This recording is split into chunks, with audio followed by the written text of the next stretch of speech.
미국의 강철 회사로 유명해진 카네기는 그의 후계자를 지명할 때 찰스 쉬브라는 사람을 지명했습니다. 그는 자신의 아들이나 아니면 학벌이 아주 높은 그런 임원을 지명하지 않고 초등학교밖에 나오지 않은 이 쉬브라는 직원을 자기의 후계자로 임명을 했습니다. 그런데 이 쉬브는 학력도 낮고 볼품도 없음에도 불구하고 사람들이 이구동성으로 이야기하는 것은 그가 충성되게 일을 했다는 것입니다. 그는 일을 할 때 자기가 맡은 정원만 일하는 것이 아니라 공장의 구석구석까지 자기가 하지 않아도 되는 그 일을 열심히 충성되게 주인의식을 가지고 그렇게 일을 했다는 것이죠. 그의 행동이 소문이 났고 또 그것이 카네기의 귀에 들어감으로 인해서 그가 그를 자신의 비서로 세우게 되었습니다. 그래서 카네기 사장의 비서가 된 그는 마치 사장님의 입의 혀와 같이 그에게 충성을 했습니다. 그리고 그 마음속에 다짐을 하기를 오리를 가라 하면 십리를 가고 속옷을 달라 하면 겉옷을 줄 마음으로 그렇게 충성하겠다라는 마음을 다잡았습니다. 어느 날 카네기가 공장의 확장과 또한 생산 과정의 연구를 하느라고 밤늦게 회사에 있다가 이제 퇴근을 하려고 하는데 문을 열고 나와보니까 이 쉬브가 거기서 서 있었습니다. 깜짝 놀라서 아니 쉬브 왜 거기 서 있나 그렇게 이야기를 했더니 쉬브가 조용하게 그 사장에게 이야기하기를 사장님께서 저를 언제 부르실지도 모르는데 제가 어떻게 자리를 비웁니까? 그렇게 이야기를 합니다. 충성은 하나님이 말씀하시는 것을 믿음으로 끝까지 순종하는 성령의 열매 중에 하나인 것입니다. 쉬브는 그 사장에게 충성했지만 그러나 그를 주님을 섬기는 그런 마음으로 충성할 때 하나님께서 그를 높이시고 세우시고 또 하나님이 기뻐하시는 사람으로 인도하셨다라는 것입니다. 우리가 세상에 살 때 우리가 어디에 있든지 그것이 직장이든지 가정이든지 교회든지 우리가 하나님 앞에서 충성하심으로 하나님께서 높이 세우시는 귀한 일꾼들이 되시길 주님의 이름으로 축원드립니다. 오늘 본문을 통해서 다니엘은 어떻게 하나님이 원하시는 믿음의 올바른 길을 갈 수 있었는지, 이 믿음의 올바른 길을 가기 위해서 우리가 무엇을 해야 되며 그 길을 갈 때 하나님께서 우리에게 주시는 축복이 무엇인지 오늘 본문을 통해서 살펴보겠습니다.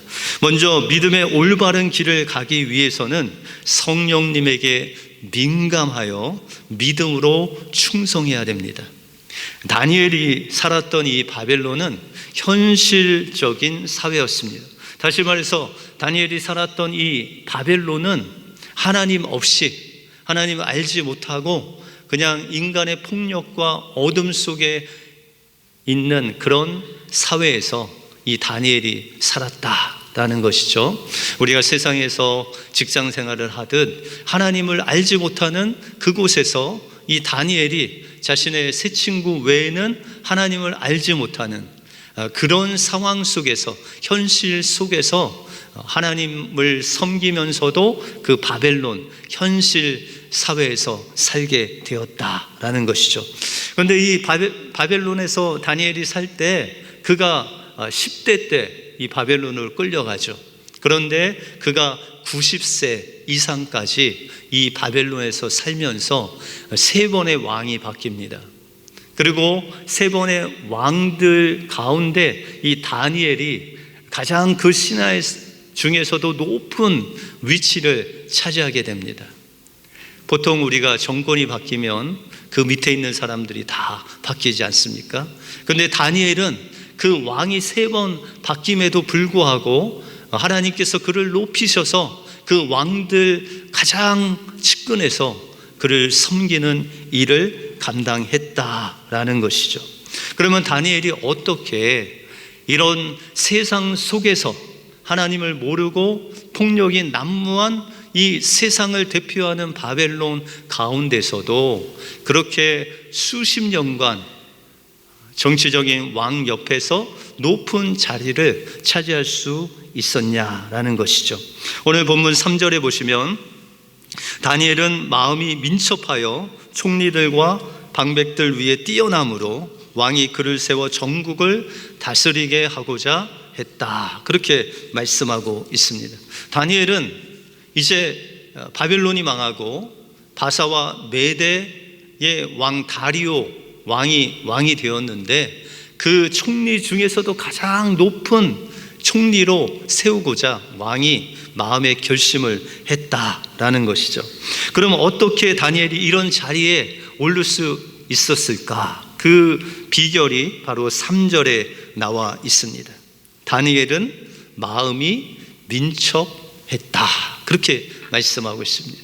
우리가 민첩하다 하면은 좀 꾀가 아주 약삭빨라서 무엇이든지 좀 빨리 지혜롭게 하는 것, 그것을 우리는 민첩하다라고 그렇게 생각하시죠.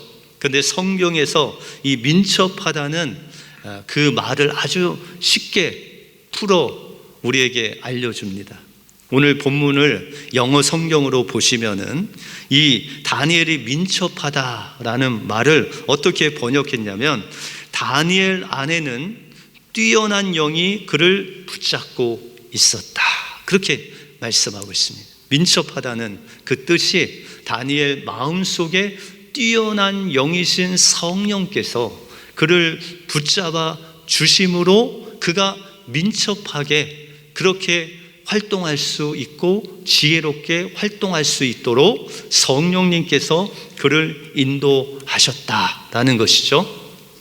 우리가 성령님이 우리를 붙잡아 주셨다, 그 뛰어난 영이 우리를 붙잡고 계셨다라는 뜻은 바로 다니엘의 생각과 그의 행동이 자신의 생각과 행동이 아닌 성령님의 인도하심을 따라 생각하고 성령께서 지금 무엇을 원하는지 또 성령님께서 무엇을 행동하기 원하신지에 그 붙잡힘을 받아서 그가 행동하고 말하고 그렇게 자기의 위치에서 일을 했다. 그렇게 말씀하고 있습니다. 우리가 신약 성경에 보시면 예수님도 성령에 이끌리어 마귀에게 시험을 받았다. 그렇게 말씀하고 있습니다. 우리가 마태복음 4장에 보시면 예수께서 성령에 이끌리어 마귀에게 시험을 받았다라고 하고 또한 마가복음에 보시면은 성령이 곧 예수를 광야로 몰아내셨다. 그렇게 말씀하고 있습니다. 누가복음에는 예수님께서 광야에서 40일 동안 성령에게 이끌리시며 마귀에게 시험을 받았다. 그렇게 말씀하고 있습니다. 결과적으로 예수님도 성령에 붙잡힌 바가 되어서 성령의 이끄는 대로 그 성령의 인도하심을 받은 분이 바로 예수님이다. 그렇게 말씀하고 있습니다. 예수님은 하나님의 아들이시죠. 그런데 이 땅에 우리를 구원하시기 위해서 사람의 몸으로 인자로 오셔서 성령의 철저한 인도하심을 받았다라는 것이죠. 그 시험 받을 때 예수님이 말씀하신 것 같이 사람이 떡으로만 살 것이 아니라 하나님의 입으로 나오는 그 말씀에 붙잡힌 바 되어서 그 말씀이 인도하시는 대로 생각하고 말씀하시고 그 사역을 감당하셨다라는 것입니다. 우리가 잘 아는 철로 역정의 저자인 존 버년이 감옥에 갇히게 됩니다. 그 이유가 바로 설교를 해서 설교를 금지하는 금지령을 여왕이 내렸는데 그 마음에 불붙는 것 같아서 이 존 버년이 설교를 했는데 마침 그것이 이제 노출이 되어서 그가 감옥에 갇히게 됐습니다. 감옥에서 그가 있는데 그 가정 형편이 어떠냐면 아내는 병이 들어서 아프고 또한 어린 자녀들이 많이 있었어요. 그것을 알았던 간수가 이 존 버년에게 위에 허락도 받지 않고 집에 갔다 올 것을 허락합니다. 그래서 이 존 본연이 자기의 아픈 아내와 또한 자녀들 생각하고 집으로 가다가 다시 돌아옵니다. 간수가 깜짝 놀라서 왜 다시 돌아왔냐고 하니까 성령님께서 허락지 아니하시고 감옥으로 다시 돌아가라고 하신다. 그러면서 감옥에 돌아옵니다. 그런데 얼마 되지 않아서 그를 감옥에 넣은 여왕이 이 감옥을 방문을 합니다. 만약에 존 번연이 집에 갔었다라면 이 간수와 존 번연은 탈옥수로 이제 사형을 당하는 그런 극한 처형을 받을 수 있는 상황에 놓이게 되었을 것입니다. 그러나 존 번연도 그 감옥 안에서도 하나님께 붙잡힌 바 되어서 날마다 기도하고 성령의 인도하심을 받아서 자신의 육신의 그 바람은 집에 가서 그 아내와 어린 자녀를 돌봐야 되지만 그러나 성령께서 인도하시는 그 붙잡힌 바 되어서 감옥으로 돌아옴으로 인해서 간수도 그렇고 또 존 번연도 그렇고 그의 모든 삶에 하나님의 은혜로 그를 붙잡아 주셨다라는 것이죠. 오늘 본문에 나오는 이 다니엘도 하나님께 기도하면 사자굴에 들어갈 것을 알면서도 그는 평상시에 습관대로 하나님 앞에 3번 정해진 시간에 정해진 장소에서 무릎을 꿇고 하나님 앞에 기도합니다. 여러분들, 이 다니엘이 이렇게 기도할 수 있었던 것, 사자굴이 무섭지 않아서가 아닌 자기의 배짱이 있어서가 아닌 성령에 붙잡힌 바 되어서 하나님 앞에 나갈 때 하나님께서 그에게 놀라운 은혜로 또한 새 힘으로 붙잡아 주셨다라는 것입니다. 우리의 삶 속에서 하나님께서는 우리를 믿음의 올바른 길로 인도하시기를 원하십니다. 그 길을 가기 위해서는 우리 또한 성령에 붙잡힌 바 되어서 성령의 인도하시는 대로 성령께서 말씀하게 하시는 대로 그 성령을 따라 우리가 살아갈 때 하나님께서는 여러분들 삶을 통해서 하나님이 원하시는 또 하나님께서 계획하신 일들을 여러분들 통해서 이루실 줄 믿습니다. 날마다 성령에 붙잡힌 바 되어서 하나님의 인도하심을 받음으로 하나님이 원하시는 그 믿음의 올바른 길로 가시는 여러분들의 삶이 되시길 주님의 이름으로 축원드립니다. 다음으로 믿음의 올바른 길을 가려면 세상의 도전 앞에 무릎 꿇지 않고 기도해야 됩니다. 다니엘이 총리 중에 1인자로 세워지려고 했을 때 나머지 2 총리가 음모를 짜게 됩니다. 4절에 보시면 우리 4절을 한번 같이 읽어볼까요? 4절 말씀 시작. 이에 총리들과 고관들이 국사에 대하여 다니엘을 고발할 근거를 찾고자 하였으나 아무 근거 아무 허물도 찾지 못하였으니 이는 그가 충성되어 아무 그릇됨도 없고 아무 허물도 없음이었더라. 아멘. 다니엘이 총리의 1인자가 되자 나머지 세력들이 이 다니엘을 고소할 방법을 찾았다, 그렇게 말씀하고 있죠. 그런데 이 다니엘의 모든 행동, 모든 말, 모든 기도, 이 모든 것들을 다 털어봐도 이 다니엘에게 먼지 하나 나오는 것이 없었다. 다시 말해서 그가 충성되이 행함으로 그를 흠잡을 것이 아무것도 없었다, 그렇게 말씀하고 있습니다. 그러면 이렇게 다니엘에게 흠을 잡을 수 없는 그런 완벽한 삶을 살게 한 비결이 무엇이겠습니까? 오늘 4절 중반부에 보시면 아무 틈 아무 허물도 없었는데 그것은 바로 그가 충성되어 라고 그렇게 말씀하고 있습니다. 그는 카네기 비서였던 그 찰스 쉬브와 같이 하나님 앞에 충성되게 행할 뿐만 아니라 그 왕을 충성되이 섬겼다, 그렇게 말씀하고 있습니다. 여러분들 직장에서 또한 가정에서 교회에서 충성된 자가 어떤 분일까요? 충성되다. 여러분들 어떻게 옆 사람들 보시면 좀 충성되신 것 같아요? 그 웃음의 의미는 충성스럽지만 그렇게 하나님께서 아주 기뻐하시는 충성을 하기에는 조금 부족합니다. 그런 뜻 같은데, 여러분들 우리가 다시 다른 말로 좀 변화하면 이 충성되다라는 것은 믿음직하다. 다시 한번 옆 사람들 보세요. 믿음직하세요? 여러분들 자녀들 믿음직하세요? 자녀 중에 좀 믿음직한 자녀가 있는가 하면 믿음직하지 못한 자녀들도 종종 있지 않습니까? 같은 배에서 나왔는데도 한 자녀는 믿음직하고 어떤 자녀는 믿음직스럽지 않은 그런 자녀도 있을 수 있다. 그런데 하나님께서 보실 때 이 다니엘이 믿음직스러웠다, 그런 거죠. 그런데 이 믿음직스러운 이 충성됨이라는 것은 나면서부터 타고나는 것이 아니다. 여러분들에게 소망이 있죠.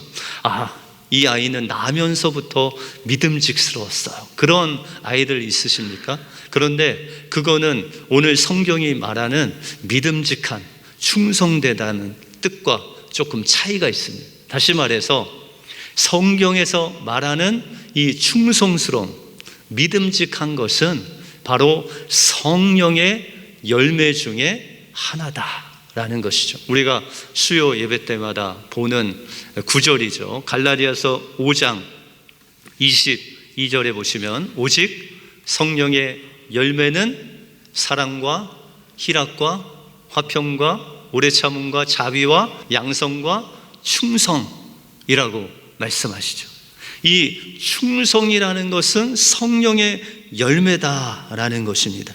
다니엘이 왕에게 충성스러웠던 것은 그 왕에게 잘 보이려고 충성한 것이 아니라 그가 성령에 붙잡힌 바 되어서 민첩하게 그 일을 감당할 때 성령께서 그를 인도하시고 성령께서 말하게 하시고 성령께서 생각나게 하시고 그 성령에 붙잡힌 바 되어서 그가 민첩하게 그 일을 해 나갈 때 하나님께서 그에게 성령의 열매인 충성되이 행할 수 있는 그 성령의 열매를 맺게 주셨다, 그렇게 말씀하고 있습니다. 그런데 다니엘이 이렇게 성령의 열매인 충성스러운 그런 열매를 맺으면서 왕에게 충성할 때 늘 세상은 성령의 열매를 맺고 성령의 인도하심을 받고 하나님께 충성되이 행하는 자들에게 세상은 도전해 온다라는 것이죠. 그러면 어떤 세상에 도전이 있었을까요? 오늘 7절 중반부에 보시면 이제부터 30일 동안 누구든지 왕 외에 어떤 신에게나 사람에게 무엇을 구하면 사자굴에 던져 넣기로 한 것, 이것이 세상의 도전이다라는 것이죠. 세상의 도전은 바로 왕의 조서에 도장이 찍힌 왕의 명령과 또한 하나님의 율법과 부딪히는 이런 엄청난 도전이 우리의 삶 속에 올 수 있다라는 것이죠. 그러면 이 세상의 엄청난 도전 속에 다니엘은 어떻게 반응을 했느냐라는 것이죠. 오늘 10절 말씀을 같이 한번 읽어볼까요? 시작. 다니엘이 이 조서에 왕의 도장이 찍힌 것을 알고도 자기 집에 돌아가서는 윗방에 돌아가 예루살렘으로 향한 창문을 열고 전에 하던 대로 하루 3번씩 무릎을 꿇고 기도하며 그의 하나님께 감사하였더라라고 말씀하고 있습니다. 다니엘이 이런 세상의 도전, 왕의 명령과 하나님의 그 율법이 부딪혔을 때, 엄청난 도전이 일어났을 때 다니엘은 어떻게 행했느냐라는 것이죠. 그는 평상시에 습관대로 그가 정해놓은 그 시간, 그 장소에 가서 예루살렘에 계신 그 하나님을 바라보면서 하나님께 기도했는데 마지막에 보시면 그의 하나님께 감사하면서, 어떻게 이런 상황 속에서 감사할 수 있을까? 기도하면, 이 기도하는 것이 걸리면 그가 사자굴에 가서 죽을 수도 있는 그런 상황 속에서 그는 변함없이 하나님께 무릎을 꿇고 하나님 앞에 기도할 수 있는 그 능력과 힘이 어디서부터 나왔냐라는 것이죠. 그것은 바로 그 다니엘에게 주셨던 그 깊은 곳에서부터 생수의 강이 흐르게 하시고, 또한 세상의 이 도전을 이길 수 있는 새 힘을 주시는 그 하나님의 능력에서 나왔다라고 그렇게 말씀하고 있는 것입니다. 이사야서 40장 31절에 보시면 오직 여호와를 앙망하는 자는 새 힘을 얻으리니 독수리가 날개치며 올라간 같을 것이요 다른 박질하여도 곤비하지 아니하겠고 걸어가도 피곤치 아니하리라. 그렇게 이사야서에 말씀하고 있습니다. 어떤 자에게 새 힘을 주신다고요?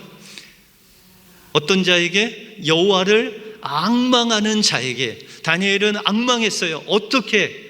그의 세상의 도전, 왕의 조서와 그 율법, 하나님을 섬기는 것과 부딪힐 때 그것을 이길 수 있는, 하나님 앞에 무릎을 꿇고 기도하고 감사할 수 있는 그 능력이 그 안에 있었는데, 그 능력이 바로 하나님께서 주시는 생수의 강이 그 마음속에 넘쳐 흘렀을 뿐만 아니라 여호와께서 주시는 새 힘으로 그 일을 감당할 수 있었다라는 것이죠.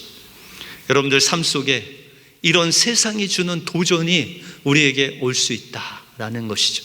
믿는 자와 또한 세상의 법과 부딪힐 때 우리의 삶 속에 우리가 손해도 볼 수 있고, 우리가 왕따를 당할 수 있고, 우리가 쌓아놓은 그 높은 것들이 다 무너질 수도 있는 그런 상황 속에서 우리가 하나님을 선택하고 하나님께 기도하고 하나님을 바라볼 수 있는 그 능력이 바로 하나님을 기도함으로, 하나님께 기도함으로, 그 기도를 통해서 이 다니엘이 그 도전을 이길 수 있는 새 힘을 공급받았다라는 것입니다.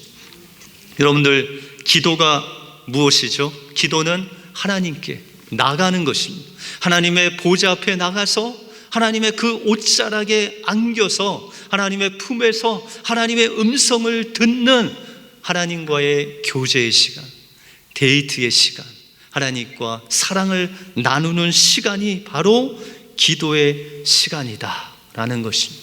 어떤 때는 눈물로, 어떤 때는 내 고통을 사정없이 털어놓기도 하고, 어떤 때는 문제를 하나님 앞에 내려놓기도 하고, 어떨 때는 땀이 옷을 적시는 그런 간절함으로 하나님 앞에 기도할 때가 있다라는 것입니다. 어떨 때는 하나님께서 찬양 가운데 천군 천사를 보내주셔서 우리가 땅에 있는지 하늘에 있는지 알지 못하는 그 놀라운 은혜가 바로 이 기도 가운데 하나님께서 주시는 새로운 능력이다라는 것입니다. 그러므로 우리가 이 세상의 도전 속에서도 그 올바른 믿음의 길을 갈 수 있는 방법은 바로 성령께 붙잡힌 바 되어서 내 생각, 내 행동을 내려놓고 성령께서 인도하시는 대로 생각하고 행동하고 그 하나님의 인도하심을 받을 때 하나님께서 우리를 올바른 믿음의 길로 인도하신다라는 것입니다. 또한 우리가 믿음의 올바른 길을 가려면 하나님의 말씀을 믿음으로 붙잡고 어떠한 세상의 도전과 역경이 와도 하나님을 향한 기도의 줄을 놓지 않고 그 하나님께 우리의 문제를 토로하고 그분을 붙잡고 눈물로 부르짖을 때 하나님께서 여러분들에게 새 힘을 허락해 주시고 여러분들 깊은 곳에서 생수의 강이 넘치게 하셔서 세상의 도전 앞에 무릎 꿇지 아니하고 높은 곳으로 인도하시는 하나님께서 함께 하시는 놀라운 축복이 여러분들과 함께 하실 줄 믿습니다. 이 은혜로 이번 한 주간 주님과 함께 승리하시는 그 믿음의 올바른 길을 가시는 여러분들의 삶이 되시길 주님의 이름으로 축원드립니다. 기도하겠습니다.